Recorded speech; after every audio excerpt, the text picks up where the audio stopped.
Good morning. How are you people? I hope that you're doing fine. I just came from work. It's 6:15 a.m. in the morning. Now, this phone or this video, I can't be able to turn the way I normally turn. And since I want to show you around, I'm just gonna leave it like that. Trying to reverse my car here so that I can get out and go home. So I hope that you guys are doing fine.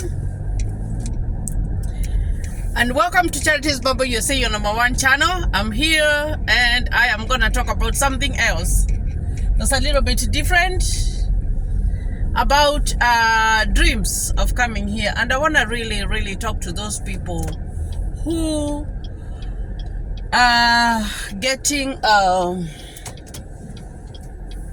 they are getting announcements, or they are getting maybe advertisements from people who are telling them, oh, I can help you to secure a visa to come to the US. That's what I want to talk about, guys, because I feel like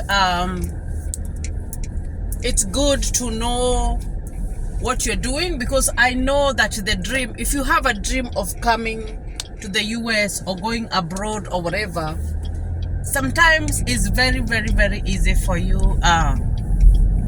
to fall into a trap. And I've seen people, some people have reached out to me. They're like, oh, I went to this place, this person, and they told me that they were going to take me to the US, and I paid this money, but I never got the visa. That's what I want to talk about today, guys, because here in my channel, I like to enlighten people and to just, so that you can have some information. So I'm going home. It's early in the morning. It's early in the morning, like I said. It looks a little bit darker because it's still 6. But it's fine. So that's what I want to talk about. And I'm going to start with a small example, a small story that I'm going to give, so that you can see, like, when you expect something, it's very easy to fall into a trap. I do remember in 2010, we were still in Nairobi, and I had just had a baby. I like to give my own examples. And what happened is that at that point, my husband had a car, and he had been hijacked, and the car had been stolen. Like when he was hijacked, like this week, and then I had a baby the next week. Actually, I had a C-section. I had Christine. So we had 2 kids. And because he was doing transportation, his means of transportation or his job at that point was taken away because his car was stolen. And I also do remember I had my college, I had left it, and I did leave it with someone to just monitor and manage. But you find that when you do a job for yourself, it's a little bit different from if you leave it to someone. I did have students that I used to train, and when I left to go and have a baby, the person that I left for to be in charge wasn't able to do it very well. So some of the students, they left, and they said that they were gonna come back when I come back. And I was having very few students. And at that point, I do remember that we had a loan. We had a loan that we were paying. So our odds were not very good. I'm still here, but I'm showing you around how it looks in the morning. So in that midst of we had a loan, and my husband's car had been stolen, and my job wasn't doing well, and we were doing really bad, because I do remember to some point we had to sell our stuff, even our household stuff. And I do remember this story whereby I had a debt for this lady. I think I owed her like 5,000 Kenya shillings, and she came to my house. At that time, my baby was so little, like I'm telling you, like I had just had a baby, and we had all these problems. And then we had sold our stuff, and we had a TV that was remaining. was a big TV that was remaining in the living room, because we had said that we were not gonna sell the TV so that at least we can watch the news, and at least the other child, Eric, can have something to be watching. So this lady, when she came in, I told her I don't have anything, but I have my TV. If you wanna look for someone to sell it to, then you can sell it and get money. But I knew that he wouldn't fetch that money, because you know, like normally what happens in Kenya is that when something is second hand and you are going to sell it, nobody is gonna sell it buy it at a good price. But I gave her that option, and I do remember her coming with other 3 ladies, and they were just standing on my living room and discussing the money that that other lady was going to give for the TV, and it was in my house. I wasn't even talking. I was just quiet, looking at them. I was like, oh my God, like, you know. So, and that is not where I want to go, because, you know, eventually, and that's why I normally say that don't look down on people, because you never know what will happen in the future. Because I always remember that incident of this woman standing in my sitting room area trying to sell a TV to her friend, because I couldn't pay her 7,000 Kenya shillings. And eventually I do remember my husband getting a very big contract, and we were able to pay all our debts, and we were good. But I do remember at that point that we were so down, I got a phone call. A lady called me, and she was like, she was giving a loan. And that loan did not have interest. And she said that I needed to give just a little bit of money to put as deposit, and then I would get, I think she was asking for 15,000, and she was gonna give me like 45,000. And I believed her. I did believe her, and you know, I had that money, but I was like, I'm gonna use this money and pay that deposit and then get the loan. You know, like the way even if you had to go for a place like Kenya Women Finance Trust or Equity, you'd have to put something down for them to give you a loan. So that's what I was thinking. But I do remember my next door neighbor, who was a very good friend of mine. She was like, are you sure that those people are genuine, or those people are gonna just disappear when you send them the money? Because they wanted us to go and meet. I do remember very well. And I did have that money, and I wanted to go. I really wanted to go so that I could get that money. And I do remember my husband was like, no, don't do that, because you don't know if those people are gonna con you or not. But then eventually, after thinking about it and everything, and seeing how serious my husband was, I never went. But I do remember, if I didn't have people to caution me, if my husband did not caution me about it, or my friend did not caution me about it, because she really cared, that lady really cared about me, and she knew what was going on, I would have gone, and my money would have gotten lost. Because I realized that when those people I was talking to, like I was so close to going, they kept on calling with different numbers, and then that's why I started having my suspicion. So why I'm giving you that story is because you might want to come to the US, you might want to go to outside Kenya. I know right now, and I understand that the economy is very, very, very bad. I do understand, and there are no jobs. You know, the economy, since COVID, the economy has become very bad, even here in the US. But here in the US, the difference is you will always get a job. Even if you are broke, you will always get a job. It doesn't matter. You're going to get a job. Like, that's a must. You will get a job. So that's the difference. That's the distinction. And when you are at your lowest, like you don't have income, you have kids and everything, there are resources that the government helps people with, and you get help. You get help. You get food stamps. You can get even someone to pay for you your rent. I know all those resources are not there in Africa. They are not there, guys, and it's good to talk about reality. And let's assume like you have saved up your money, and someone tells you, or an agency tells you that we are gonna help you, and you go to the US and you're gonna get a visa. Now, how I know, according to my experience and the people that I have talked to about going to the embassy, especially the American embassy, because I've gone to the American embassy, you find that when you go there, it's you. Regardless of that person who is telling you that you pay them this amount of money and everything, maybe the only thing that they're gonna do when you pay them is to ask you for your documents, and they're gonna give you the DS. They're gonna fill out for you maybe the DS 160 or whatever, and then maybe they can book for you for an appointment to go to the embassy. But at the end of the day, you are the one who is going to by yourself. Even if they want to try and give you advice, this is what you're gonna say, or this is what you're gonna be asked. You never know what the consular is gonna ask you when you go to the embassy. You never know, and that's why most people fail. You're like, I paid all this money and I didn't get it. And I do remember one of my friends who lives in Kenya, and she was like, she wants to come. And I told her, and this is why I want to answer the question whereby people are like, oh, Charity, you don't even invite us. Oh, Charity, get me a job. Anything, get my son a job or whatever. Guys, I would be lying if I told you that I would get you a job here in the US. I would like, actually, you know, I went for another Kenyan meeting, and there was this lady who was talking. She was a lawyer, and this law, and I'm going to talk about it when I find out more about it. Whereby here in Kansas, there's a law that's going to pass whereby if you are aiding someone who is illegal, who is here illegally, then you can get into so much trouble. But I'm going to look into that, and I'm going to talk about it here in a little bit when I find out more information about it.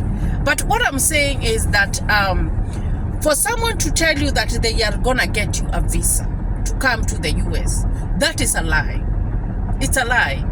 Because you find that regardless of the visa that you're coming for, you have, at the end of the day, you will go to the embassy, and it's going to be you and the consular. They are going to ask you the questions that they will want to. And the other visas are very different. It's not like the DV lottery, guys. It is not. It's very, very, very different. The DV lottery, the hurdles are not very many, because you have won a lottery. If you follow the instructions and you do what they want, your chances of getting a visa are more higher than a person who is going to ask for a student visa, than a person who is going to ask for a visitor's B1 and B2 visa or any other visa. That's different, guys. It's also different from someone who is maybe a medical professional, a registered nurse, and a certain agency is bringing them because they are coming to work. They are coming with a work visa. That's different, because those agencies, they have gotten you a job. You have done the NCLEX, the exam. Like, for example, I just graduated with my associate's degree in nursing, but I don't have the license to practice yet, because I need to do an exam to be licensed to practice as a registered nurse. Yes, I am a licensed practical nurse, but I have to be a registered nurse. So I have to do that board exam for the state of Kansas to give me a license to practice. I'm still working on that. Now, that's different if you're a registered nurse in Africa, and there is an agency that is recruiting people, and you have to do the test, because even if you come with your registered nurse from wherever, another country, and you haven't done the board exam of the state that you're going, you won't practice. You can practice. So that's something that you have to know. So that's a little bit different. But if someone is living in Africa, or someone is living here in the US, and they're telling you, oh, pay me this amount of money and I am going to get you a visa, you can't believe those people. You will end up losing your money. You will end up getting frustrated. You will end up losing your savings. And at the end of the day, you might pay that money and you don't see those people, because that has happened. Because I always like to talk about the feedback that I get from you guys. That's what I like to talk about. And those things have, you know, there's so many cases whereby someone is like, oh, I'm gonna help you to get a visa or whatever. I'm gonna help you even to, I know the questions that you're going to be asked. Nobody knows, guys. Nobody knows. Even the DV lottery, you don't know what you're gonna be asked by the consular. You just go and you wait for them to ask you whatever they want, because the consular can ask you anything. And another thing that I know is that they know in the morning, they know that these are the people that we are going to give a visa. They know very well. So if you are denied, sometimes you're not denied because you did a mistake. No. Sometimes it can be your own mistake that you were denied, but sometimes it can be those were the only visas that they were giving at that day. You know what I mean? So you have to be wise. So look for genuine ways that you can come abroad. Apply for school. This is summer. You can apply for school. School year starts in August. You can apply. It can be maybe a little bit late, but you can still apply because most people they apply earlier. For example, and I'm gonna give you an example of nursing school. If you're going to nursing school, in the people who are joining the program in August, they applied in March. So you have to apply a little bit earlier. So even if you haven't applied, you can apply right now and wait to come in next year. Because you always have to do it early. You can't do it in summer and expect that you're going to come in fall. No, the process is too long. It's a little bit too long, guys. So what I'm saying is that look for genuine ways that you can come here. Because if you come here as a student, you have come here to study. If someone invites you and you come with a B1 and B2 visa, you have come as a visitor. That's genuine, because you came to visit, or you came with a different kind of visa, you came to whatever. So those are the kind of things. Go by yourself. Do not wait for someone to do it for you. Just like I tell you about the DV lottery. Don't do it for someone to tell you that they're going to fill it out for you or whatever. No, even me, I don't fill out for the people that I talk to on YouTube. I don't do it. Because the information that I've given there, and if you go to travel.state.gov and you read the information, it tells you clearly, they don't partner with anybody to do it. So my thing is I just give information that I feel like it's going to be helpful to someone there who is Africa, because people have been caught a lot of money.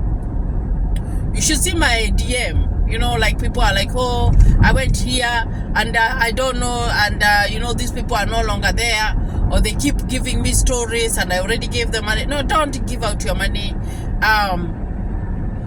because someone is telling you that they're going to help you to come to the US. No, it doesn't work like that. Unless maybe you get an invitation from someone and you're lucky enough, you go to the embassy and you answer the questions appropriately, you are confident, you prove that you have ties that you will go back to after you're done, because that's an non-immigrant visa. Then you will be able to come. And if you don't make it to come to the US, it's okay. You can go to the Middle East and work. People say that the Middle East is bad, but I still know the people who have gone to the Middle East that they have become successful. But let me talk about Kenyans here, for a little bit. Pick on Kenyans. Let me pick on Kenyans here in a little bit. Whereby I know that, and coming from Kenya, I grew up in Kenya, so I know that Kenyans can be very, very, very arrogant. Very, very, very arrogant. And I've even seen it here in the US, like where people come. But when you come here in the US, it's a little bit different because you just get humbled. Whether you like it or not, you just get humbled. Oh my gosh. This one shapes you like 100%. So, Kenyans can be very arrogant. Whereby most of them do not like to be told what to do. They just don't like to be told what to do. Like you're trying to, maybe you went to an employer, and these are the terms. They want you to do 1, 2, 3, 4. But then you feel like you're not supposed to be doing that. Why? Because where you grew up, you were not doing anything, or maybe you didn't think that that was the kind of job that you were doing. Because even when people come here in the US, it's a little bit different. Because like when you're coming here, you're thinking like, oh, you're coming first color job, and nothing that you're gonna touch that's dirty or whatever. But when you come here, you find that the only job that you can get, even when you are a doctor and you haven't had a license to practice, is the lowest jobs. The jobs that nobody wants to do. You'll go work in a restaurant. You're going to go work in a nursing home. Whereby it's not bad to work in a nursing home, but it's a job that you did not even think that you are going to do. You did not think that you're going to be giving someone a shower somewhere. You did not think that. But you come and you become arrogant. And there is no room for arrogance when you are not in your own country. It's like when you have gone to visit someone's house. You can't go to visit someone's house and the first day you go in there, you start putting your feet on the table, or you start fighting with the kids about maybe something stupid like a remote or whatever. No, it's the same thing. So you can even go to the Middle East, Do what you are required to do. Do what you are required to do, and save up money. Don't send it to your family members to save it for you in their account. Don't even send it to your parents to save it for you in your account, because when you go back, you will find that you have nothing.